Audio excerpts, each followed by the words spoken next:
저도 잘 알지 못하지만 이제 와서 같이 이런 논의를 같이 한번 해보는 것이 필요하다 이런 생각을 하고 여기 와 있는 것입니다. 오늘 제가 창조에 대해서 몇 가지 말씀드리려고 하는데요. 이 생성이라는 말이 상당히 어려운 말입니다. 무엇이 생겨난다 하는 말. 그래서 이 서양 사람하고 서양 사람들은 창조를 항상 크리에이션, 라틴어로 크레아티오라 그래요. 그래서 이 아무것도 없는, 니힐로라는 말이 nothing이거든요. 아무것도 없는 것으로부터 창조를 얘기합니다. 아무것도 없는 것으로부터 창조. 이것이 이 전통적인 그리스도교의 가르침이고요. 그러나 누가 계신 거예요? 크리아티오. 신이 계신 것이요. 하느님이 창조합니다. 하느님이 창조하는데 아무것도 존재하지 않는 상태. 이게 우리는 무라고 얘기하지만 절대무. 이 절대무에서부터 생겨났다 하는 거예요. 그래서 절대무라는 개념이 서양 사람들한테는 쉽게 이해가 되는데요. 동양에서는 이 개념이 이해가 안 됩니다. 동양 사람들은 없다라는 개념이 없습니다. 뭐냐? 있어요. 가능성으로 존재하고 있었어요. 그런데 지금 나타난 거예요. 사람이 그러면은 그렇게 생각한 거죠. 제가 없었는가? 해초석도 제가 있었어요. 그런데 지금 나타난 거예요. 그리고 다시 그 현상으로서의 나는 없어지는 것이죠. 그러면 완전한 무로 가느냐? 완전한 무도 없어요. 그래서 이 동양 사람들은 항상 유의 상태에 있는 겁니다. 유의 상태인데 이것이 현상적으로 드러나느냐. 유무라는 것은 이 유무가 반대 개념이 아니에요. 서양은 항상 유무가 반대 개념입니다. 있음과 없음은 서로 반대예요. 그러나 동양에서의 유무는 아직 드러나지 않은 상태를 무라고 얘기하고 드러나면 있는 거예요. 그래서 다시 있다가 다시 없어지는 거죠. 이것을 뭐라고 얘기하느냐? 요 사이를 역이라고, 변화라고 얘기하는 거예요. 그러니까 우리도 변화 가운데 있었던 것이죠. 제가 그런 가능성을 가진 존재로 있다가 제가 지금 여기 있는 것이고, 또 현상적으로 제가 사라지지만 저는 또 있는 겁니다. 그래서 모든 존재를 그렇게 생각하는 거예요. 애초에 없었다. 제가 그런 얘기 가끔 하는데요. 우리 아이들한테도 너 없을 수 있는데 태어났다. 그러면 아이들이 어떻게 생각할까요? 굉장히 기분 나쁘죠. 없을 수도 있는데 제가 있다 그 말이에요. 그런데 너는 정말 이미 이 세상에 나오기로 이미 태초에서부터 너는 이미 작정되어 있는, 예정된 존재다. 지금 네가 나타난다. 다른 데 나타난 게 아니라 지금 여기 오늘 이 시간에 우리와 함께 있다. 그래서 이 현상에 대한 이해가 서로 다르다는 것이죠. 그래서 창조설이 동양에서는 발전하지 않았습니다. 창조에 대한 이야기가 없어요. 서양 신화는 길가메시, 창세기, 그 다음에 제가 읽어본 거 그리스 신화, 로마 신화에도 다 그런 신들이 세상을 창조하고 인간을 창조하는 얘기가 있지만 동양에서는 그 얘기들은 상당히 후대에 생겨요. 아주 이런 오랜 역사를 갖고 있지 않아요.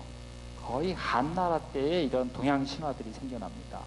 그래서 굉장히 민속적인, 아주 민중에 의해서 생겨난 것이지 그리스나 길가메시처럼 아주 고대의 아주 오래된 그러한 서사로서 존재하지 않았다. 그래서 이러한 것들을 상당히 상징적으로 어떻게 보면은 표현하고 있어요. 그건 뭐냐? 인간이 알 수 없는 영역이라는 거예요. 신이 어떤 존재인지 모르는데 신이라고 얘기하지 않죠. 동양에서는 그게 바로 이 언어관인데요. 이 동양 언어는 그렇게 아주 명료하지 않습니다. 서양 언어는 굉장히 명료해요. 아까 선생님이 한 분이 희노애락의 희자와 마지막에 락자와의 차이가 어떤가 저한테 질문하셨는데 이게 좋은 질문이죠. 서양 사람들은 그 분명하게 나눠서 씁니다. 근데 동양 사람들은 어떻게 쓰겠어요? 두리뭉실하게 쓰는 거예요. 모호하게 써요. 모호하게 써요. 그게 동양의 철학의 하나의 특징이고요. 모호하다는 것은 뭘 또 얘기하는가? 해석의 여지가 많다는 거예요. 우리가 누구한테든 뭐 할 때도 아주 그냥 명료하게 그렇게 얘기합니까? 상대에게 해석의 여지를 좀 주는 거지요. 그것이 바로 동양적인 거거든요.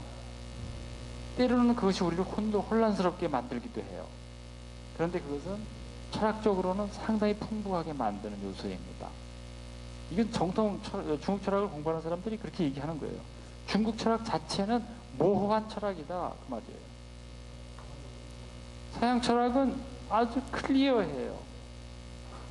뭐 영어로 뭐 distinct, precise 뭐 이런 아주 그냥 칼로 다 잘라내듯이 그렇게 명료하게 얘기하지만 그렇게 하지. 그렇기 때문에 그 사람들의 논리는 아주 분석적인 거예요. 그래서 이 말은 뭐냐?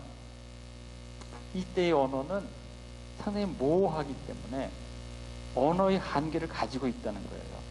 언어가 이 세상에 대해서 다 표현할 수가 없다. 그래서 표현할 수 없는 거는 표현하겠습니까? 안 하겠습니까? 안 해요. 세상이 어떻게 생겼는가 알 수 없지요. 그러면 얘기를 안 하는 겁니다. 무엇을 얘기하나? 지금 여기 있는 것을 얘기한다는 거죠. 우리가 거슬러 올라가긴 거슬러 올라가요. 할아버지, 증조할아버지, 고조할아버지 한 3대 이상 올라가지 않습니다. 왜요? 본 적도 없고 들은 내용도 별로 없어요. 족보에 조금 써 있긴 합니다. 그거 중요하지 않아요. 그래서 우리가 조상을 모시는 것도 3대, 4대 봉사 거기까지만 하는 거예요. 그것이 우리와 관련되어 있다. 우리의 현재적 삶이 상당히 중요한 것이지 저기 막 소급해가지고 저 끝에 거까지 그럴 것이다 라는 그러한 추측은 지금 우리 삶에 크게 도움이 되지 않는다. 이게 실용적이거든요. 그래서 현재 우리 삶과 얼마나 관련이 있느냐. 이게 우리의 관건이에요. 그래서 창조 이야기 중국 철학사에서 볼 수가 없어요. 이건 뭐냐? 언어의 한계를 그대로 고백하고 있다 말이죠. 또 언어라는 것은 그냥 무엇을 지칭하거나 묘사하는 게 아니다 그 말이에요. 우리가 말을 쓴다는 것은 우리는 어떻습니까? 말 조심하지요. 말 조심합니다. 요새는 말 조심도 없는 것 같아요. 인터넷에 보면은 말이 아주 난무합니다. 뭐 욕설에서부터요, 막 그냥 익명의 언어의 폭력이 상당히 심해요. 그런데 본래 동양에서는 언어를 상당히 조심했어요. 그래서 공자님도 그렇게 얘기하시는 거죠. 교원영색은 선의인이다. 얼굴이 반지르하고 말 잘하는 사람은 인이 적다 그랬어요. 그 말은 뭐냐면 사람답지 못하다. 말 줄여라 그 말이에요. 왜 그러냐? 너 말만큼 생활하지 못한다 그 말이에요. 말과 생활은 밀접하게 관련되어 있어요. 제가 아까 수행이라 그랬죠. 그 말이 바로 수행이에요. 말도 행위다 그래요. 그러니까 말이 엄청난 폭력이 될 수 있는 것입니다. 이것은 동양에서 이미 오래전서부터 있었어요. 그래서 말을 조심하는 겁니다. 상대를 인격을 존중해 주는 것이고.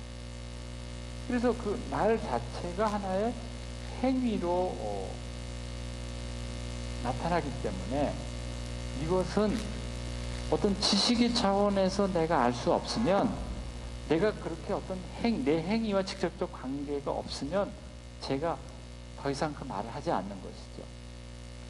20세기에 와서 서양 사람들도 그런 생각을 했어요. 말할 수 없는 것에 대해서 말하지 말자. 이런 얘기, 유명한 철학자가 있습니다. 그건 뭐냐? 서양 사람들은 모든 걸 다 말할 수 있다고 생각했거든요. 신에 대해서도 말할 수 있다고 생각했어요. 아, 신은 거룩하다.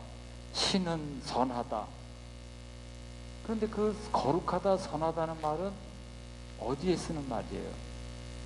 인간이 쓰는 말이잖아요. 인간의 언어로 신에 대해서 우리가 거룩하십니다. 선하십니다. 뭐 아름답습니다. 그것이 다 하느님의 그 거룩함과 아름다움과 선을 얘기할 수 있겠습니까? 그래서 어떤 철학자는 인간의 형용으로 신을 형용하지 마라. 입 다물고 있어라. 그런 얘기 한 적이 있어요. 그게 왜 그런가? 그것은 굉장히 수행적인 거죠. 인간의 언어는 그런 한계를 가지고 있는데 어쩌면 우리는 그런 한계를 모르는 것처럼 그렇게 막 얘기할 수 있다는 거죠. 신의 증명도 사실은 다 그런 겁니다. 그래서 창조에 대한 것, 무엇을 창조했다는 것에 대해서도 그렇게 쉽게 얘기하지 못해요. 그래서 우리가 기껏 볼 수 있는 것은 그건 모르는데 모르지만은 현재 우리의 삶 안에서 일어나는 창조의 현상, 지속되는 창조의 현상에 대해서는 얘기를 해요. 그런데 그것을 이렇게 아무것도 없는 데서 창조되는 것이 아니라 우리의 삶을 잘 비추어 보면은 우리는 늘 관계 안에서 창조가 일어난다. 이런 얘기죠. 그래서 크리에이션, 프롬이 아니에요. 이 X가 프롬이라는 뜻이거든요. 그래서 무엇으로부터 일어나는 것이 아니라 시츄에이션, 어떤 릴레이션, 어떤 정황 속에서 새로운 사건들이 일어난다. 그 말이에요. 그래서 그 창조가 관계의 창조입니다. 관계 속에서. 그런데 그것을 잘 설명한 것이 바로 중용에도 나오고요. 도덕경에도 나와요. 그래서 제가 여기 뒷장에 쓴 게 도덕경에 나오는 말. 도덕경하고 중용은 상당히 유사한 점이 많은 그런 텍스트입니다. 그래서 도덕경에 보면은 도가 하나를 낳았다. 이런 말이 있어요. 도가 하나를 낳았다. 도가 어떻게 낳았을까요? 이 말 자체가 상당히 상징적입니다. 모호한 얘기예요. 하느님이 비로소에 하늘과 땅을 창조하셨다. 그래도 그것은 하늘과 땅이라는 어떤 정확한 대상이 있잖아요. 여기서는 뭐라 그랬어요?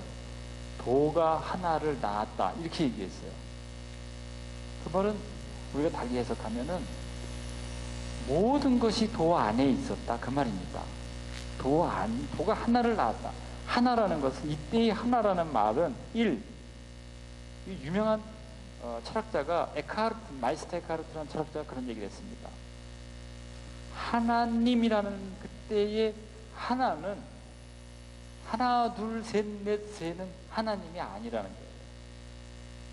유일신이라고 우리가 얘기하는 유일이라는 말도 그렇게 하나이신 신을 그렇게 하나라고 얘기해서는 안 된다는 거죠. 그때의 하나는 모든 것을 아우르는 하나라는 거예요. 더 이상 하나, 둘, 셀 수 없는 그러한 하나. 그러니까 모든 것이 그 안에서 나오는 하나. 그때의 운음. 우리가 라틴어로 우리 사도신경에는 그 뜻이 없어요. 안타깝게도. 라틴어에는 있거든요. 크레도인 운음 도미눔이라는 말이 있어요. 나는 믿나이다 한 분이신 주님을. 이렇게 직역하면 그렇게 돼 있어요. 그때 그 한 분이시라는 말은 모든 것을 아우르는 분. 이 제가 지난 시간에 10의 23승을 다 아우르는 분. 그런데 그분을 유일한 분이야. 뭐 그렇게 생각하지 말라는 거죠. 그게 얼마나 큰 마음입니까? 그런 개념으로 만약에 한 분이 유일하다 이렇게 오직 유자를 쓰면은 그것은 마치 신을 옹호하는 듯한, 다른 신들로부터 우리 신이 더 우월하다는 것처럼 이런 뜻이 되거든요. 그게 아니라는 거예요. 모든 신의 영역을 넘어서 모든 존재를 아우르는 그분 하나다. 근데 도가 생일이다 한 말은 나타라는 것은 변화 안에 있는 거거든요. 그냥 낳는, 단순히 어미가 새끼를 낳는 걸 의미하는 게 아닙니다. 단순하게 생물학적으로 모든 존재성이 도 안에 있었다 그 말이죠. 모든 존재가. 그런데 일생이라 그랬어요. 일생이 그 큰 모든 존재하는 것을 보면은 그 안에 둘의 관계를 우리가 발견하게 된다. 존재하는 것은 그냥 존재하지 않죠. 그냥 존재하지 않습니다. 모든 것도 관계하고 있다는 거예요. 이 둘이라는 말은 관계라는 말과 다름이 아니에요. 그런데 또 그 둘이 관계하는 것, 동양에서 이것을 음과 양이다 이런 말로도 쓰지요. 달리 얘기하면 무극이 태극이다. 태극이 양을 태극이 음양을 낳고 그런 말이 있습니다. 바로 그런 거하고 같은데요. 도 하나가 도를 낳았다는 것은 모든 것 안에 음양의 관계가 있다 그런 뜻입니다. 그런데 또 그 음양의 관계가 무엇을 낳는가? 셋을 낳는다 그 말이에요. 셋이라는 것은 하나 둘 셋 이렇게 생각하는 게 아니라 모든 것이 존재하는 그러한 관계를 얘기하는 거예요. 우리도 남녀가 사랑하게 되면 아이를 낳죠. 그것도 하나의 삶이나 마찬가지입니다. 새로운 관계를, 그 관계는 또 새로운 관계를 낳죠. 그것이 삶이 되는 것입니다. 하느님과 인간과 자연이 삶, 아까 제가 그런 삶이라는 얘기를 했듯이 모든 이 삶의 관계를 여기서 얘기하고 있어요. 그러니까 삶이 만물을 낳는다. 즉 그 말은 관계 속에서 만물이 있게 되는 것이다. 이것을 설명한다고 저는 봅니다. 그러니까 무로부터 생겨나는 것이라기보다는 관계 속에서 우리가 존재하는 것이죠. 변화하면서 새로운 관계로 나아가는 것. 그것이 바로 창조다. 동양 사람들에게, 중국 사람들에게 창조는 그런 겁니다. 새로운 것을 낳는 게 아니에요. 우리도 없는 존재가 아니라 관계 안에서 새롭게 우리가 나타나고 다시 사라지고 하는 것이죠. 그러한 변화. 그래서 이 변화, 이 역자가 상당히 중요하다는 겁니다. 뭐 변과 화도 또 나눌 수가 있지만 변화라는 의미. 그래서 그 일생에 대한 도일생일이란 말이 그 창조의 과정과 창조성의 의미를 우리에게 잘 보여주는 것이고요. 인간은 그렇기 때문에 단순한 피조자가 아니에요. 인간은 어떤 존재이겠습니까? 모든 창조, 도를 통해서 일어나는 모든 창조의 동반자지요. 사실 성경도 우리 인간을 창조의 동반자로 우리를 부르시는 것입니다. 그 다음에 저는 그런 말을 하거든요. 우리가 창조의 7일을 살고 있다. 지금 우리가 하나님이 우리를 창조의 동반자로 삼으셨잖아요.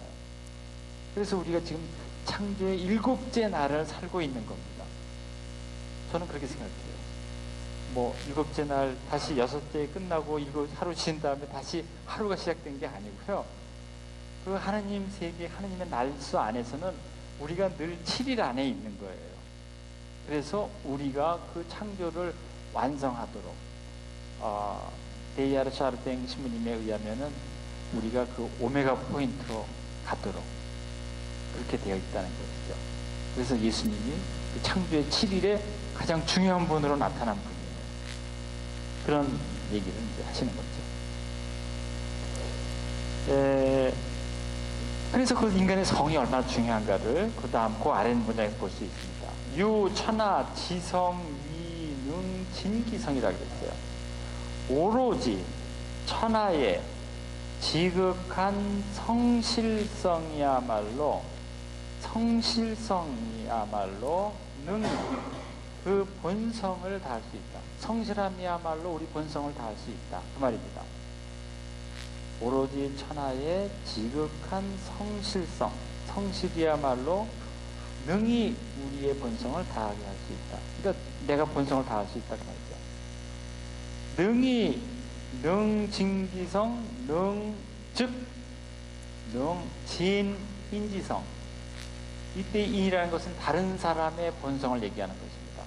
제가 저의 본성을 다하게 되면은 다른 사람의 본성도 제가 다 하게 할 수가 있어요.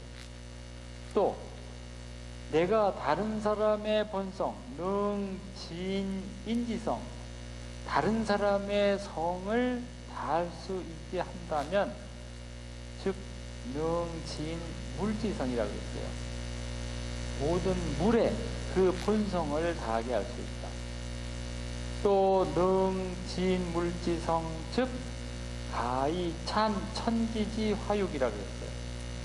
내가 물의 성질을 다하게 할 수 있으면 가히 천지의 화육을 도울 수가 있다, 그 말이죠.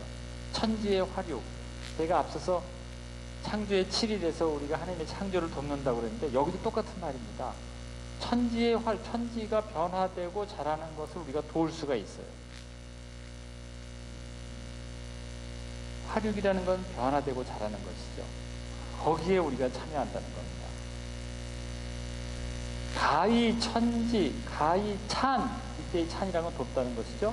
천지의 화육을 도울 수 있으면, 즉 가히여 천지삼이라 그랬어요. 그렇게 되면은 천지와 삼위, 천지에 참여할 수 있다, 그 말입니다. 이때는 참이라는 말도 되고요, 삼이라는 말도 돼요. 참, 굉장히 좋은 말이에요. 참여할 수 있다. 제가 그래서 이 글에 이 참자의 매력을 많이 느끼는 사람입니다. 우리가 자기의 성을 다하게 되면은 다른 사람의 성을 다할 수 있고, 모든 만물의 성을 다할 수 있고, 또 만물의 성을 다할 수 있음으로써 천지에 내가 참여할 수 있고, 천지의 화육을 도울 수 있고, 천과 지와 인, 천과 지와 인에 내가 참여할 수 있다, 그 말이죠. 천지인이 어떻게 된다는 거예요? 완전한 조화를 이룬다는 것이죠. 그래서 이 천지인의 이 뜻이 이 참자입니다. 참여하다, 같이 관계하다는 뜻이에요. 관계하다는 관계의 자가 고대원에서는 이 참자입니다. 그런데 이것이 셋이 조화를 이룬다는 뜻이에요. 제가 시간 나면 지금 이 삼위일체라는, 저는 이 삼자가 이 삼자로 바뀌어야 된다는 사람이에요. 삼위일체는 석삼을 쓰지 말고 이 참여하는 이 글자로 써야지 동양 사람들한테는 더 매력이 있게 들린다는 거죠. 위가 제기, 성부, 성자, 성령 이렇게만 존재하시는 것이 아니라 성부, 성자, 성령이 긴밀하게 서로 참여하고 계신 것이죠. 그걸 통해서 그분의 존재성이 드러난다는 겁니다. 그런데 여기서는, 동양에서는 천지인의 그런 의미들을 사용했어요. 관계한다. 천지인이 관계함으로써 계속 새롭게 생성되는 걸 얘기하는 것이죠. 천도 가만히 머물러 있고 지도 머물러 있고 입만 변하는 것이 아닙니다. 이 천지, 우리가 천과 지를 이렇게 얘기하지만 더 분명히 제가 나눠본다면, 그리스도교적으로 얘기하면 지를, 자연을 얘기한다면 천은 그런 어떤 이격적 존재라고도 얘기할 수 있는 것이죠. 그런데 고대에서는 그렇게까지 생각하지 않았던 건데요. 특히 성리학자들은 그런 신에 대한 생각을 하지 않았기 때문에. 그래서 그냥 천지인 이런 그 개념으로서 이것을 받아들였지만, 그래도 이 안에서 그런 의미들을 볼 수가 있다는 것입니다. 제가 이 문장 상당히 좋아하는 문장이고요. 그 다음에 이제 16장에 그런 말이 있습니다. 앞에서 얘기했던 그 귀신에 대한 이야기인데요.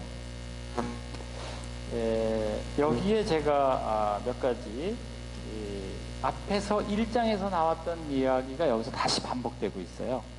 그래서 16장에 보게 되면은 중용에, 나중에 저희들이 또 주석을 볼 겁니다. 그 다산의 주석을 보겠지만, 자활, 귀신지, 위덕기, 성의호 이랬습니다.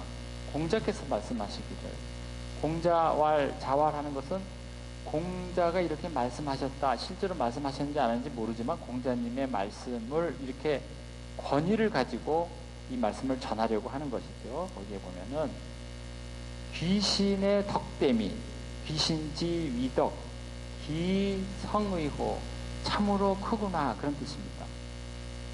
그 귀신이 덕을 베푸니 참으로 크구나, 그런 말이죠. 귀신의 덕. 즉 귀신의 덕이 어떤 것인지 나타납니다. 시지이 불견, 청지이 불문, 채물이 불가유, 그렇습니다. 보아도 보이지 않고, 앞에서 봤죠? 저희도 읽었죠? 들어도 들리지 않고, 그런데도 채물에, 그 채물에 물에 채가 되어서, 물의 근거가 되어서 불가유, 떨어지지 않는다, 그 말이죠. 사천하인, 사천하지인, 그러므로 천하의 사람들로 말미암아 천하의 사람들에게 제명성복, 그 제명성복이라는 것은 마음을 가지려니 하고 의관을 갖추는 거예요. 마음을 가지려니 하고 의관을 갖춰서 승제사, 제사를 받들게 한다. 왜 그래요? 귀신의 그 신비함, 귀신의 그 덕이 너무나 크기 때문에. 양양호, 여제기상, 여제기좌우. 양양이라는 것은 그냥 가득 찬 것이죠. 양양, 태평양, 양양 가득 찬 것입니다. 가득 찬 것이 그 위에 계신 것, 위에 계신 듯하고 그 좌우에 계신 듯하다. 그렇게 꽉 차 계시다, 그 말이에요. 그 귀신의 덕 때문에. 그래서 시왈, 시경에 이르기를 신지격사 불가탁사, 여기가 신가사사, 그렇게 읽습니다. 신가사사.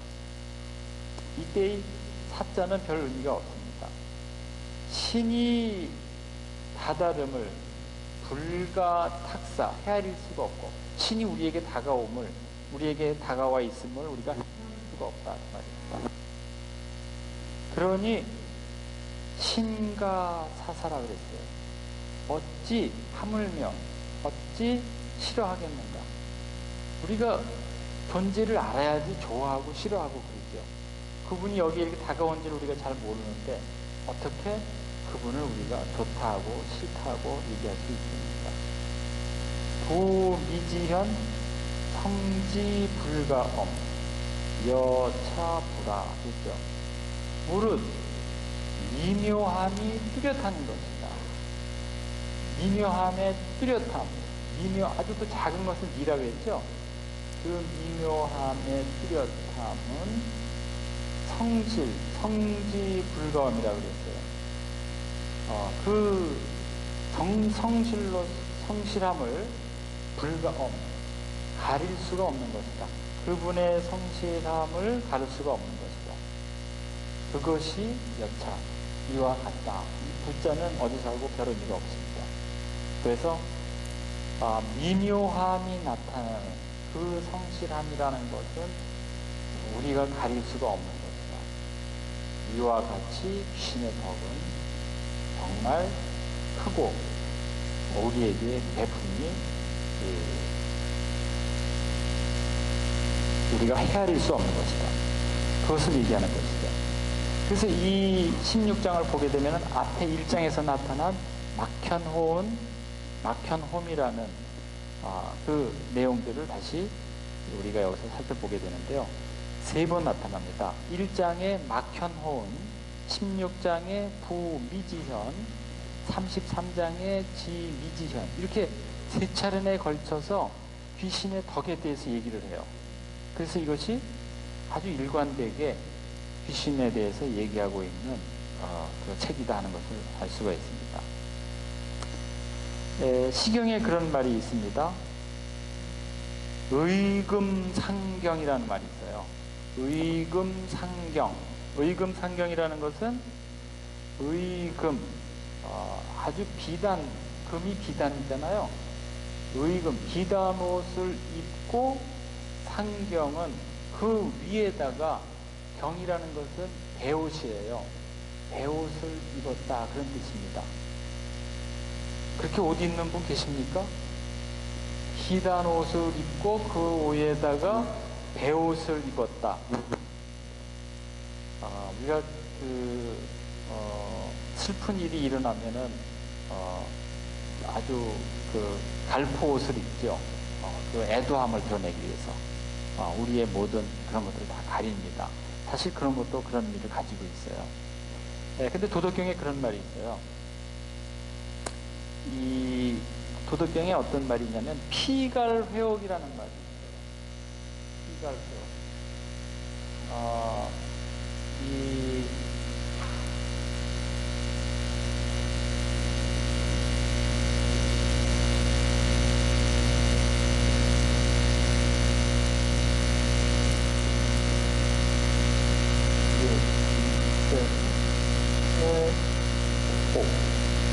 피갈회옥이라는 말이 있는데요. 죄송합니다. 네. 이 갈포를 입고 옥을 품는다 그런 뜻이에요. 옥을 내 가슴에 품는다. 피갈회옥. 그건 뭐예요? 내 겉은 갈포지만 내 안에 옥을 감추고 있다. 그런 뜻이에요. 즉 이것은 아주 겸손한 것을 표현하는 것입니다. 그것은 이제 하나의 덕성을 드러내는 것인데요. 그러한 것과 같이 우리의 삶이 상당히 성실해야 함을 보여주는 것이에요. 군자의 도를 얘기하는 것입니다. 군자는 번뜩이는 게 아니다. 그 다음 문장 우리가 볼 수 있어요. 그런 까닭으로 군자지도는 아면이 일장이라고 했어요. 아면이 일장, 소인지도는 적연이 일망이라고 그랬어요. 군자의 도는 어떻습니까? 아면한다는 것은 어두운 것 같은데 나날이 더 빛난다는 거예요. 나날이 더 일장이에요. 더욱더 빛나는 것이죠. 소인의 도는 적연이에요. 이것은 뭐라 그러죠? 적연이라는 것은 현란한 것이죠. 지금 반짝반짝 빛나는 것이에요. 그러나 현란한 그 빛은 어떻게 돼요? 사라지죠. 네온사인처럼요. 그래서 이 군자지도와 소인지도를 이렇게 가려놓은 겁니다. 이렇게 차이를 해놓은 거예요. 군자지도는 뭐라 그랬어요? 다면이 불염이라 그랬어요. 담백하고 불염, 실증이 나지 않아요. 간이 간결하면서도 빛이 난다. 문이라는 건 사실 장식이에요. 간결하면서도 거기에 맵시가 있다. 그런 뜻이죠. 온일이라 그랬습니다. 온화하면서도 조리가 있다 그랬어요.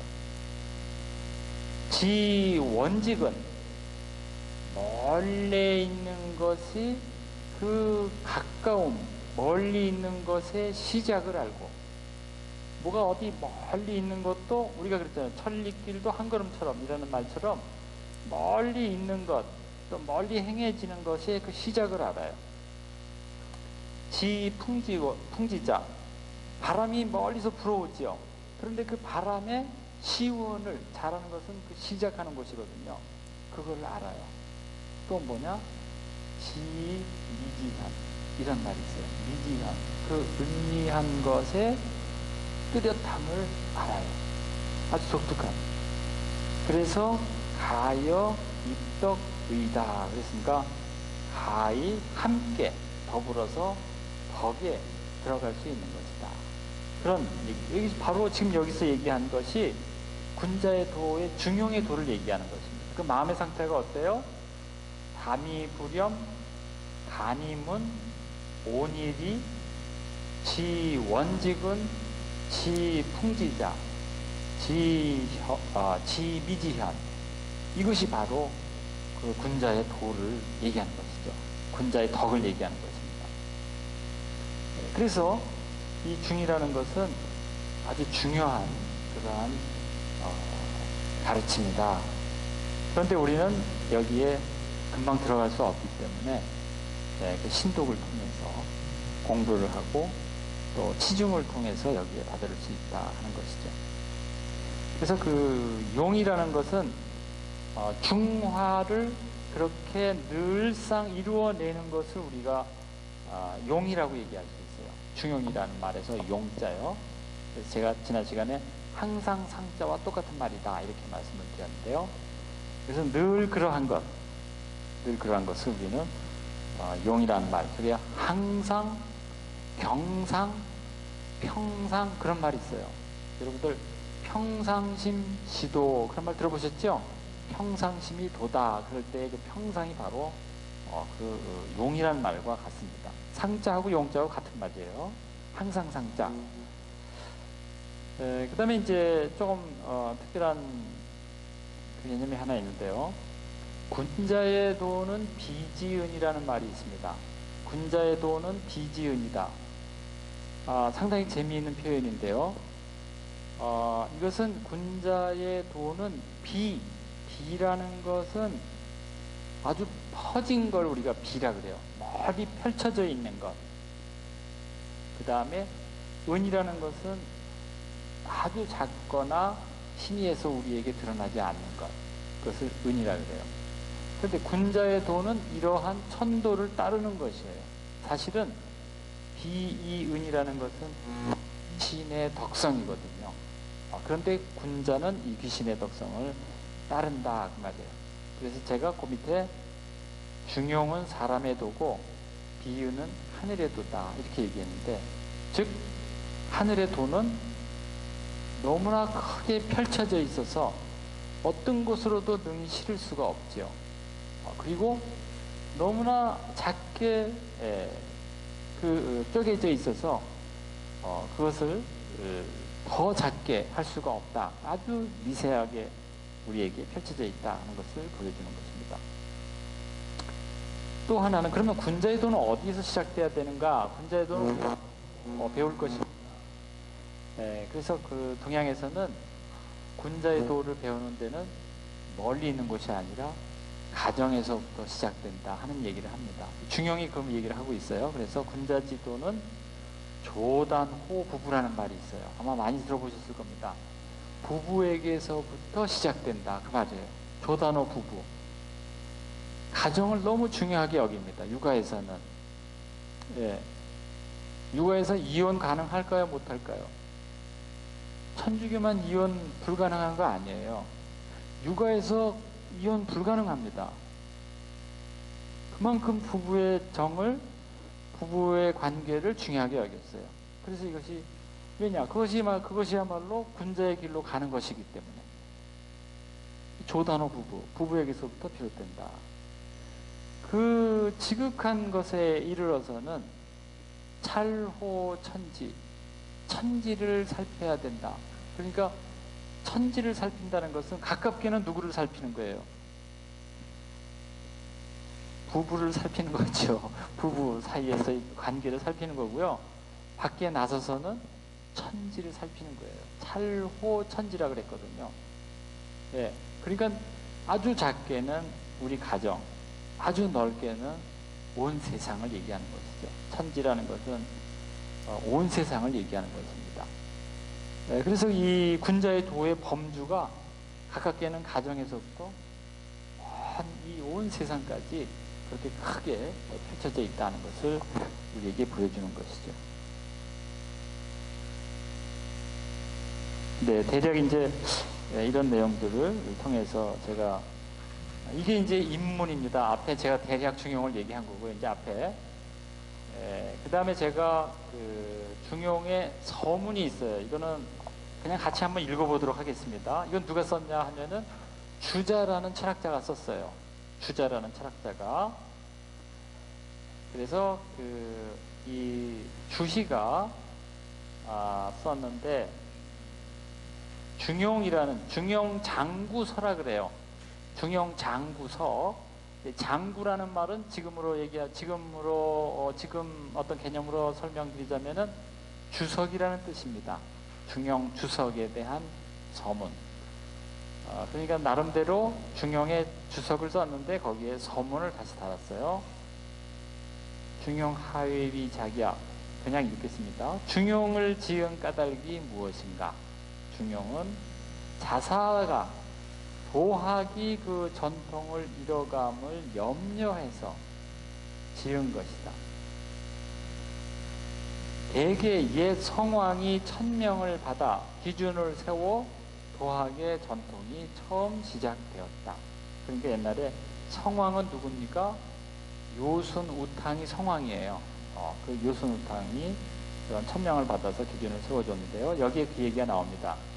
경서에 나타나기로는 그런 말이 있어요. 윤집궐중이라는 말이 있습니다. 윤집궐중, 올바로 잡아라 그 가운데를 칩니다. 윤, 올바로, 집, 잡아라 그 가운데, 그 마음의 가운데를, 그 말입니다. 윤집궐중이라는 것은 요임금이 순임금에게 전한 말인데, 요임금이 순임금에게 전해진 말인데 거기에다가 더 덧붙였어요. 어떻게 덧붙였냐? 인심은 위태롭고 인심 유위, 도심 유미. 인심은 위태롭고 도심은 미묘하니 오로지 정일하게 하여 그 중을 올바로 잡아라. 윤집궐중. 그러면 윤집궐중 앞에 말은 다 누가 붙였어요? 순임금이 붙인 것이죠. 요임금이 순임금에게는 윤집궐중이라는 말만 전해줬는데 인심유의 도심유미 유정유일 그 말을 붙여서 그 다음에 윤집궐중이라고 전해졌다는 것이죠. 요임금의 한마디 말씀이 지극하고 극진한데 순임금이 다시 3마디 말씀을 더한 것은 요임금의 말씀을 밝히려는 것이니 반드시 이같이 한 후에야 거기에 다다를 수 있기 때문이다. 그 말입니다. 그러니까 좀 더 구체적으로 말씀해 주셨죠? 네. 그러니까 여기에 인심은 위태롭다 그랬어요. 인심은 어떤 마음이에요? 인심은 흔들리는 마음이죠. 희노애락이 바로 인심이나 마찬가지예요. 우리한테 흔들리는 마음, 또 지나치는 마음, 모자르는 마음. 도심은 어떻습니까? 우리 마음에 흔들리지 않는 그런 마음이죠. 그래서 그 다음에 대개 이것을 대상론지하니 이것을 논해보면은 마음의 허령한 지각, 여기에 허령지각이라고 그랬어요. 마음의 허령한 지각은 하나인데 인심과 도심의 다름이 있음은 그것이 혹 형기, 우리 몸의 사사로움에서 생겨나거나 혹 성명의 발음에서 비롯하기에 그것이 지각이 같지 않은 것이다. 하나는 형기의 사사로움에서 나타나요. 그건 인심이에요. 도심은 어디에서 나타나나요? 본래의 성명의 발음에서 나타난다. 천명지위성, 그 성은 바로 뭐예요? 그 성은 바로 도심이지요. 그 도심으로부터 비롯하여 그것이 지각이 같지 않은 것이다. 둘이 같지 않다 그 말입니다. 그런 까닭으로 혹은 위태로워서 불안하고 혹은 미묘하여 알아보기 어려운 것이다. 그러니까 우리 마음에는 무엇과 무엇이 갈등하고 있다는 것이죠. 도심과 인심이 갈등하고 있다는 것을 여기서 얘기해주고 있습니다. 조금 이해되시겠습니까? 조금 어렵죠? 네, 이 문장은 좀 그렇게 간단한 문장은 아닙니다. 왜냐하면 이게 성리학을 설명하고 있는 문장이에요. 그런데 사람은 그 몸을, 형기를 갖지 않을 수 없으니 비록 지혜로운 사람이라 하더라도 그 다음 페이지에요. 인심이 없을 수 없고 역시 사람이 성품을 가질 수 없으니 여기서는 좋은 성품이죠. 성명의 성품입니다. 어리석은 사람이라 하더라도 도심이 없을 수가 없다 그 말이에요. 어리석은 사람이라도 도심이 있는 거죠. 두 가지가 마음속에 섞여 있으니 그것을 다스리는 바를 알지 못하면 위험할 때는 더욱 위험하게 되고 음미한 것은 더욱더 음미하게 된다. 즉 인심은 더욱더 혼란스럽게 되고 도심은 더욱더 음미하게 되는 것이다. 그러므로 천리의 공평함이 마침내 인욕의 사사로움을 이겨내지 못하게 되는 것이다. 이것은 뭘 얘기하냐? 인심이 도심을 이겨버린 거예요. 그렇기 때문에는 그 사사로움을 이기지 못하는 것이다. 그래서 이제 그 유정유의를 해야 된다. 그 말을 다시 설명하고 있는 겁니다. 앞에서. 정이라는 것은 둘 사이를 잘 살펴 섞이지 않게 하는 것이고, 정. 일이라는 것은 본심의 발음을 지켜 떠나지 않게 하는 것이다. 여기에 종사하여 조금도 그 사이에 틈이 없게 되면 반드시 도심이 마음의 주인이 되어서 인심이 매번 도심의 명을 들으니 위험한 것은 안정되고 은미한 것은 뚜렷하게 되어 모든 행동이 저절로 지나치거나 모자름이 없게 되는 것이다. 앞에서 제가 말씀드렸던 내용이죠. 무릇 요순우 임금은 천하의 대성입니다. 천하를 서로 전하여 준 것은 천하의 큰 일이다. 천하의 대성인으로 천하의 큰 일을 하는 데 있어 정령 경계한 것이 이 말에 지나지 않으니 천하의 이치가 어찌 여기에 더할 것이 있겠는가. 이때로부터 과거죠. 성인이 서로 계승하여 탕왕, 문왕, 무왕은 군주가 되었고 고요, 이윤, 부열, 주공, 소공은 다 뛰어난 신하입니다. 재상들입니다. 이 사람들은 신하되면 모두 무릇 이 전통을 이은 것이다. 그러니까 이 중용의 가르침을 잘 이어서 아주 올바른 신하의 역할을 했다는 것이죠.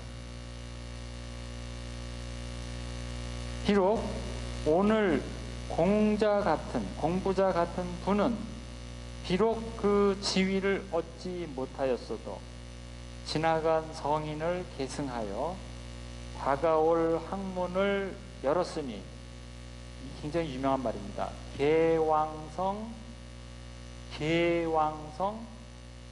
대대학이라는 말이에요. 예. 지나간 성인을 계승하여 다가올 학문을 열었다. 그 공이 오히려 윤임금과 순임금보다 지혜가 있었다. 그러나 당시에 가까이 모시고 가르침 받은 사람은 오로지 안자와 증자뿐으로 그분들의 전함만이 그 올바른 종지를 얻었다. 증자가 다시 전함에 있어서 공부자의 손자 자사를 얻었으나, 즉 공자의 가르침이 누구에게 갔어요?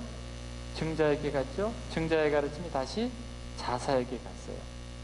성인이 가신 지 오래되어 이단이 일어나고 있었다 하는 말이죠. 그래서 이제 이 책이 어떻게 전해지는지를 얘기하는 겁니다. 주자가 조금 길죠? 그래도 이 내용을 한번 꼭 알고 가시면 좋을 것 같아요. 자사는 누구죠? 공자의 손자. 자사께서는 무릇 더욱 오래될수록 그 진실을 이름을 두려워하니 이에 요순 이래 서로 전하여 준 뜻의 근본을 두고 평소에 들은 스승의 말씀을 가지고 질정하여 다시 연역하여 이 책을 지어 후학에게 알리게 되었다. 대개 그 우려함이 깊어서 그 말씀이 간절하고 그 사려함이 원대하여 설명이 상세하다. 이 책에 대한 내용입니다.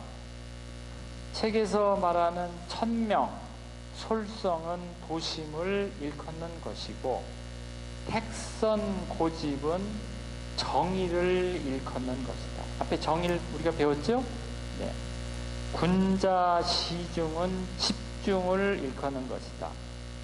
세상이 바뀐 지 1000여 년이 지나도 이 말씀은 틀림없이 부절을 합한 것과 같다. 부절이라는 것은 어떤 사람들이 서로 신의를 지키기 위해서 잘라진 것을 나중에 멀리 시간이 지난 다음에 다시 맞춰보는 거예요. 이걸 부절이라 그래요. 지나간 성인의 글을 선택하여 강령을 가려 뽑아 심오한 이치를 열어보인 것이 이같이 분명하고 극진한 것은 일찍이 없었다. 이로부터 다시 전해진 것이 맹자에 이르러 이 책을 능히 미루어 밝혀 지나간 성인의 전통을 이었으나 그가 세상을 떠나자 그 전통을 잃기에 이르렀다.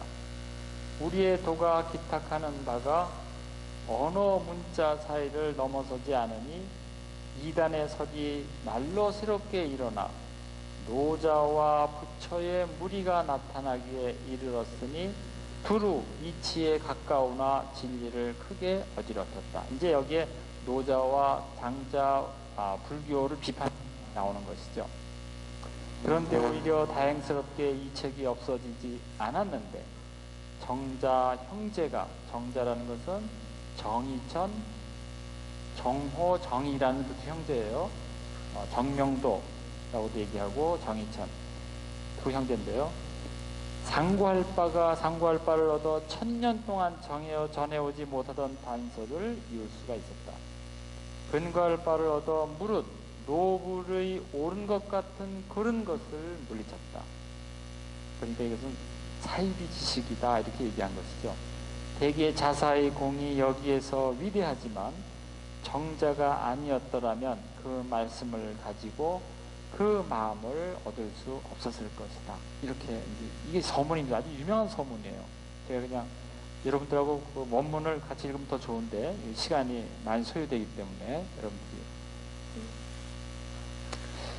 뒤에 한 장 더 있죠? 네, 죄송합니다. 애석하도다. 그들이 설명하여 전해지지 않고 겨우 석씨가 편집하여 기록한 것이 겨우 문인의 기록에 나타날 겁니다. 그러므로 대의는 비록 밝으나 은미한 말씀은 분석되지 않았다. 문인들이 스스로 설명한 바에 이르러 비록 잠옷 상세함이 극진하고 밝힌 바가 많으나 스승의 학설에 위배되고 노불에 빠진 바가 있었다. 나는 어린 나이에 일찍이 이 책을 받아 읽어보고 감히 의문이 가서 침잠 반복하기를 몇 년이 지났는데 어느 날 호련히 그 요령을 얻은 것 같았다. 그 후 감히 여러 절을 모아 절충하여 중용장구 한 편을 완성하고 후세 군자를 기다렸다.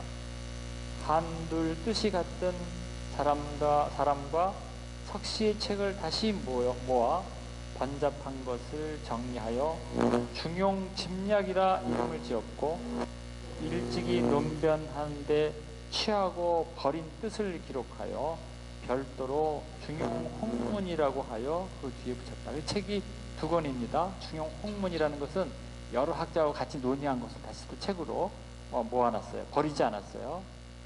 그런 뒤에야 이 책의 종지가 분절이 나눠지고 맥락이 통하고 상세함과 간결한 것이 서로 연관이 되어 크고 작은 것이 마침내 드러나게 되었으니 무릇 모든 설의 차이와 득실이 역시 곱창방통을 얻어 그 각기 그 취지를 다하게 되었다.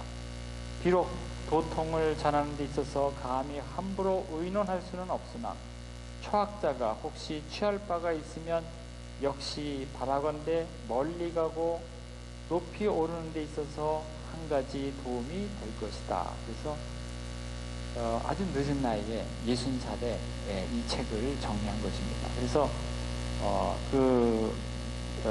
곱창방통이라는 것은 굽은 것을 펴서 널리 이것을 펼쳐나가는 그런 뜻입니다. 그 남송 효정 16년에 지금으로 따지면 1189년도에 이 책을 완성했다는 것이죠. 그래서 이제 우리가 주로 이제 본문과 그 다산의 주석을 통해서 다음 시간 수업도 보기로 하는데요. 댁에 가셔서 제가 그 뒤에 다산도 자기 중용 주석에 서문을 썼습니다. 그 서문을 한번 꼭 읽어보시면 거기에 이벽을 얼마나 존숭하는지 애절한 마음이 거기에 써져 있습니다. 네, 오늘 긴 시간 경청하시느라고 수고 많으셨습니다. 감사합니다.